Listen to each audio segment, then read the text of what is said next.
subscribe the Islamic Hobbies channel and press the bell icon for all latest video. اعوذ باللہ من الشیطان الرجیم بسم اللہ الرحمن الرحیم۔ تمام سننے اور دیکھنے والے معزز دوستوں کو السلام علیکم۔ دوستوں، میرا نام ہے قمر اور آپ دیکھ رہے ہیں ہمارا یوٹیوب چینل اسلامک حدیث۔ آج کی اس ویڈیو میں ہم آپ کو حضرت خضر علیہ السلام کا ایک دلچسپ واقعہ سنائیں گے، جس میں انہیں ایک سائی بازار میں فروخت کرتا ہے۔ ویڈیو شروع کرنے سے پہلے ہماری ایک آپ سے ریکویسٹ ہے، اگر آپ نے ہمارے چینل کو ابھی تک سبسکرائب نہیں کیا پلیز سبسکرائب کر لیجیے اور ساتھ ہی بیل آئیکن کو بھی پریس کر لیجیے۔ چلو ویڈیو شروع کرتے ہیں۔ ایک مرتبہ حضرت خضر علیہ السلام دریا کے کنارے بیٹھے تھے، اتنے میں کسی سائل نے آ کر ان سے سوال کیا کہ میں آپ سے اللہ کے واسطے سوال کرتا ہوں، مجھے عنایت فرمائیں۔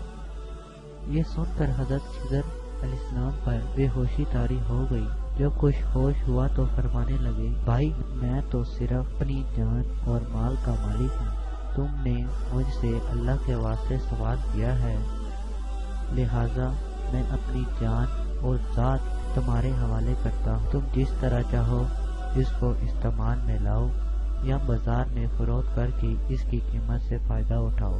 چنانچہ سائل ان کو بازار لے گیا اور ایک شخص کے ہاتھ ان کو فروخت کر دیا۔ یہ خریدار ان کو اپنے گھر لے گیا، جس کی پشت پر ان کا ایک باغ تھا۔ چنانچہ اس شخص نے حضرت خضر علیہ السلام کو ایک کدال دے کر کہا کہ اس سامنے والے پہاڑ جو 3 مربع میل رقبے میں واقع تھا، مٹی کاٹ کر اس باغ میں ڈالو۔ اور یہ حکم دے کر وہ شخص اپنی کسی ضرورت سے کہیں چلا گیا اور حضرت خضر علیہ السلام اس پہاڑ سے مٹی کاٹ کاٹ کر باغ میں ڈالنے لگے۔ جب وہ شخص واپس آیا تو اس نے گھر والوں سے دریافت کیا، کیا تم نے غلام کو کھانا بھی کھلایا ہے یا نہیں؟ گھر والوں نے جواب دیا کہ ہمیں معلوم ہی نہیں کہ غلام کہاں ہے۔ یہ سن کر وہ شخص خود کھانا لے کر باغ میں آیا تو اس نے دیکھا کہ وہ غلام یعنی حضرت خضر علیہ السلام تمام پہاڑ کی مٹی کاٹ کر ڈال چکے ہیں اور کام سے فارغ ہو کر اپنے مولا حقیقی کی عبادت میں مصروف تھے۔ یہ دیکھ کر اس شخص کو بڑا تعجب ہوا اور اس نے دریافت کیا، یہ تو بتائیے کہ آپ کون ہیں؟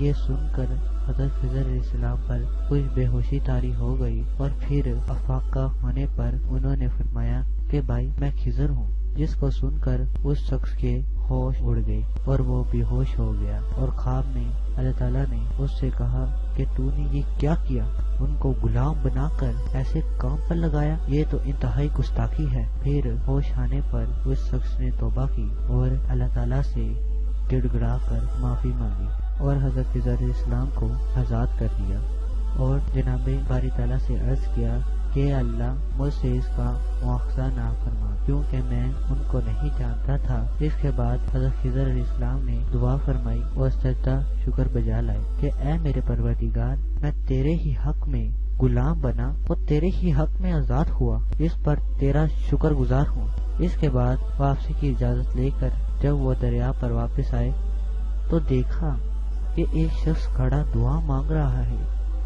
کہ اے میرے رب، حضرت خضر علیہ السلام کو غلامی سے رہائی عطا فرما دے اور ان کی توبہ قبول فرما۔ پھر حضرت خضر علیہ السلام نے یہ دیکھ کر اس شخص سے دریافت کیا کہ آخر تو کون ہے؟